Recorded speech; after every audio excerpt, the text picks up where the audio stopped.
आरोपियों के mobile number की सीडीआर निकलवाई जा रही है। बवाल के समय की इनकी लोकेशन पाई गई है। हयात की लोकेशन यतीम खाना के पास मिली है। बवाल के समय यतीम खाना के पास था हयात। जावेद और अन्य की लोकेशन भी आसपास की बताई जा रही है। यतीम खाना, नई सड़क, दादा मियां चौराहा के पास की लोकेशन मिली है। हालांकि ये पूरा मामला जांच के दायरे में है, लेकिन इस बीच की एक बड़ी खबर आपको बता रहे हैं। बवाल के समय यतीम खाना के पास हयात की लोकेशन सामने आ रही है। विवेक इस खबर पर हमारे साथ जुड़ चुके हैं कानपुर से लाइव। विवेक, तमाम जानकारियां अब निकलकर सामने आ रही हैं और अब जो जानकारी निकल कर आ रही है उसमें लोकेशन की बात बताई जा रही है, और क्या अपडेट है आपके पास?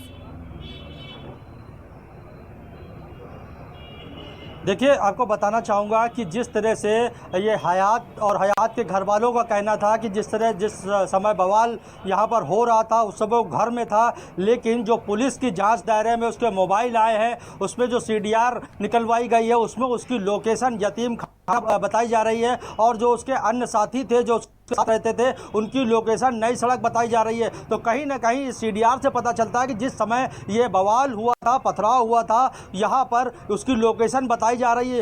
एक ताज़ा अपडेट आपको दे दें कि अभी कुछ ही देर में जो हयात है और उसके जो 3 साथी हैं वो कानपुर स्पेशल कोर्ट लाए जा रहे हैं, और यहाँ पर हो सकता है यहाँ पर पुलिस जो उनको रिमांड पर ले ले। तो कहीं ना कहीं ये जो हाशमी है, जो मुख्य बताया जा रहा है इस पूरे मामले में, तो इसको यहाँ पर कोर्ट लाया जा रहा है और इस पूरे मामले की जांच करी जा रही है। उसके कई कनेक्शन निकल कर सामने आ रहे हैं, पीएफआई से कनेक्शन निकल के सामने आ रहा है, इसकी फंडिंग जो कहां से होती थी उसकी पुलिस जांच कर रही है। तो कई बिंदुओं पर यहां पर बात जांच करी जा रही है। जी बिल्कुल विवेक, बने रहिएगा हमारे साथ। तो कानपुर बवाल और हिंसा मामले से जुड़ी खबर आपको लगातार बता रहे हैं। आरोपी जावेद खान का एमआईएम पार्टी से कनेक्शन भी सामने निकल कर आ रहा है।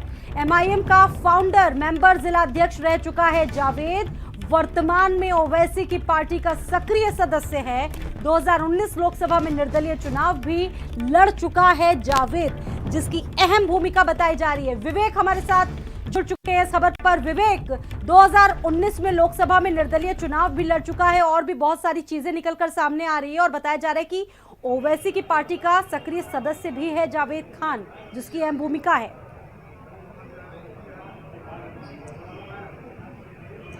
देखिए, ये चुनाव लड़ चुका है और ये जो हाशमी है इसके साथ जावेद परमानेंट रहता है। यहाँ पर ये कई जो पार्टियों से जुड़े हुए हैं, इनकी अगर फोटोएं निकाली जाए तो ये कांग्रेस के साथ, कांग्रेस के नेताओं के साथ भी पाए जाते हैं, ये सपा के साथ भी पाए जाते हैं, और ये कई पार्टियों से जुड़े हुए हैं। तो कहीं ना कहीं जिस पार्टी में जो सत्ता आती है उस सत्ता पक्ष के ये लोग उसकी बधाई भी देते हैं। तो ये आज से नहीं, एक समय से जुड़ा है। अभी जो इससे पहले मामला इसका सीएसए इसका निकल कर सामने आया था, कई मामले इससे पहले जो निकल के आए उसमें हयात का नाम हर हिंसा में निकल कर सामने आता है, लेकिन इस पर कोई कठोर कार्रवाई नहीं होती है, जिसके इसके हौसले बुलंद होते चले जा रहे हैं। अभी एनआरसी वाले मामले में भी ये काफ़ी समय में चिन्हित हुआ था, इसकी जांच भी हुई थी, लेकिन इस पर कोई कठोर कार्रवाई ना होने के चलते ये मुस्लिमों का लीडर बनता चला जा रहा है। जी बिल्कुल विवेक, बने रहिएगा हमारे साथ। तो कानपुर में हुई हिंसा के मुख्य आरोपी जफर हाशमी का बयान भी सामने आ गया है।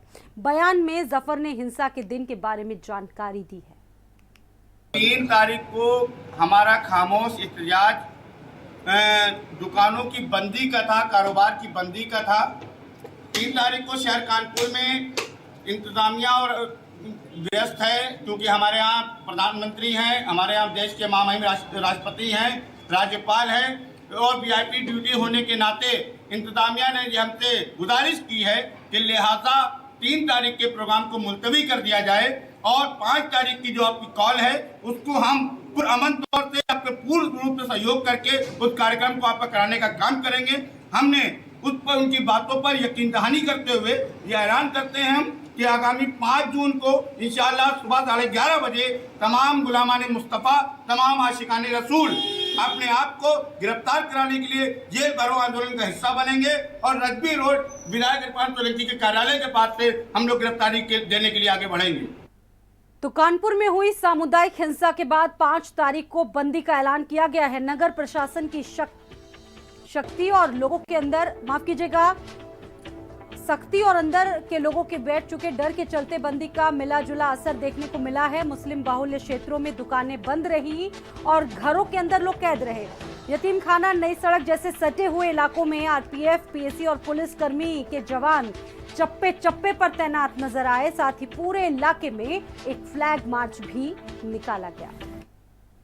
देखिए, मुख्य रूप से आज जो रूट मार्च किया जा रहा है, एक जनता में शांति व्यवस्था कायम रहे शहर के अंदर, उसके लिए किया जा रहा है। अब तक पुलिस ने करीब 29 लोगों को गिरफ्तार कर लिया है और जो फोटोग्राफ्स हैं, वीडियोज़ हैं, उसके माध्यम से और करीब 100 से अधिक लोग चिन्हित किए गए हैं। धीरे धीरे इन सभी लोगों की गिरफ्तारी की जाएगी। ये आज फ्लैग मार्च किया जा रहा है शांति व्यवस्था कायम करने के लिए, लोगों में एक विश्वास पैदा करने के लिए, और साथ ही साथ जो एंटी सोशल एलिमेंट्स हैं वो कोई भी बख्शा नहीं जाएगा, वो आइडेंटिफाई किए जा रहे हैं। मुख्य आरोपी गिरफ्तार हुआ था, उससे 6 मोबाइल बरामद किए थे और उन मोबाइलों के अंदर क्या क्या सूचनाएं, व्हाट्सएप पे किससे बात करी, इंस्टाग्राम पे किससे बात करी, उन सारी सूचनाओं को जांच के लिए एक टीम गठित की गई है। साथ ही दूसरी टीम गठित की गई है जो इन्वेस्टिगेशन है उसको मॉनिटर करने के लिए।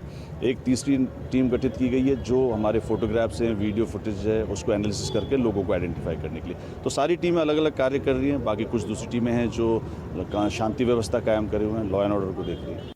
कानपुर में 3 तारीख को हुए पथराव और बवाल के बाद आज 5 तारीख को कानपुर बंद का आह्वान यहाँ के लोगों ने किया था। लेकिन आज 5 तारीख है, हम आपको दिखा सकते हैं कि ये वही यतीम खाना चौराहा है जहाँ पर ये भारी संख्या में यहाँ पर नमाज पढ़ी गई थी और यहाँ से जाने के बाद वहाँ पर नई सड़क पर पथराव हुआ था, जिसके चलते यहाँ पर यतीम खाना चौराहे पर आपको दिखा सकते हैं कि ये जो बंदी का असर है वो मिला जुला असर है। यहाँ लोग दहशत में हैं, यहाँ पर कई दुकानें बंद हैं, कुछ चुटुर पुटुर दुकानें खोली गई हैं। इस पूरे इलाके में जो है आरएएफ लगा दी गई है, पीएसी लगा दी गई है और भारी फोर्स यहाँ पर फ्लैग मार्च कर रहा है, लोगों को समझा रहा है, लोगों से अपील कर रहा है कि जी यहाँ पर शांति व्यवस्था बनाए रखें। तो कहीं ना कहीं यहाँ पर पुलिस प्रशासन का भी पूरी तरह से कहना है कि जो 3 तारीख को बवाल हुआ था उसके बाद से ना ही किसी बंदी का ऐलान हुआ है और ना ही यहाँ पर किसी प्रकार का तनाव हुआ है। तो यहाँ पर प्रशासन भी पूरी तरह से लोगों से अपील कर रहा है कि जिस तरह से पहले शांति और सौहार्द का चल रहा था सिस्टम, उसी तरह से यहाँ रखा जाए। आगे किसी प्रकार का कोई भी यहाँ पर पथराव या बवाल या बंदी का आह्वान ना किया जाए। अब देखने वाली बात ये होगी कि ये शांति का सौहार्द कब तक बना रहेगा। कानपुर से विवेक पांडे, भारत समाचार, कानपुर। और विवेक हमारे साथ जैसा कि लगातार इस खबर पर बने हुए हैं। विवेक, सबसे पहले तो ये बताइए कि अभी क्या स्थिति है वहां पर?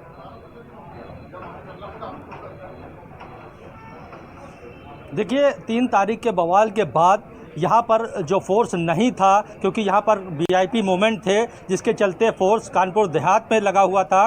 लेकिन उसके बाद से जिस तरह से यहाँ पर धीरे धीरे फोर्स बढ़ा तो यहाँ पर जो गलियाँ हैं जैसे बेकनगंज हो, चमनगंज हो, पेजबाज हो, रजवी रोड हो, नई सड़क हो, तो यहाँ पर पुलिस की जो जितनी भी, चाहे पीएसी हो, पुलिस बल हो या आरएएफ हो, तो यहाँ पर चप्पे चप्पे पर प्रशासन ने पुलिस का पहरा लगा दिया है। प्रशासन ने अपनी निगरानी में सब गलियों को ले लिया है। तो अभी फ़िलहाल जो स्थितियाँ हैं वो सामान्य है। यहाँ प्रशासन का भी पूरी तरह से कहना है कि ये स्थितियाँ सामान्य हैं, लेकिन वो जो वहाँ की गलियाँ हैं वहाँ पर चुटुर पुटुर लोग निकल रहे हैं। बाकी इस हिंसा के बाद लोग घरों में बैठे हुए हैं, गलियों में सन्नाटा देखने को मिल रहा है। फिलहाल यहाँ पर अभी पूरी तरह से शांति और सौहार्द का माहौल है।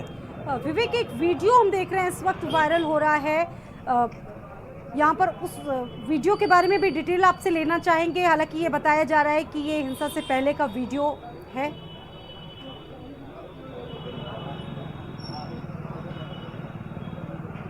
देखिए, मैं इस वीडियो के बारे में आपको बताना चाहूँगा कि ये जब 3 तारीख के पहले का ये वीडियो है कि जिस तरह से ये बयान बीजेपी के प्रवक्ता का आया था, उसके बाद से इन लोगों ने ज्ञापन शांतिपूर्ण रूप से ज्ञापन देने के लिए बोला था।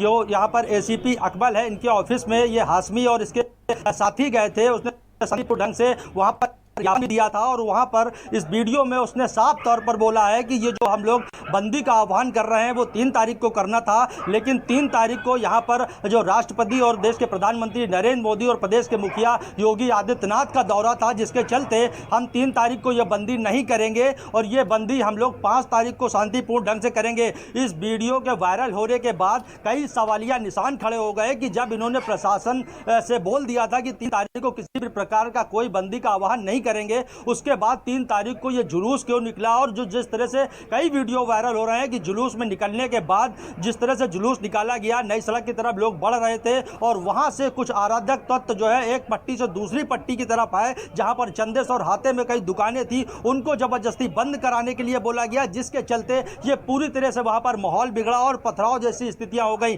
तो यहां पर अगर बात करी जाए कि इस वीडियो की, तो इस वीडियो में अपील तो करी गई थी, लेकिन कहीं न कहीं प्रशासन को भी गुमराह किया गया कि 3 तारीख को कुछ ना करके 5 को करेंगे, लेकिन पूरी तैयारी 3 तारीख को ही थी। इसी के चलते हजारों की संख्या में लोग इकट्ठा हुए और ठेलों में पत्थरों को भर भर के आए और उसके बाद यहाँ पर सबसे बड़ी बात है कि जब प्लानिंग इसके पीछे रची गई, एक साजिश इसके पीछे, इससे इनकार नहीं किया जा सकता कि पूरी प्लानिंग के साथ इसे अंजाम दिया गया। हुई है। इस एक वीडियो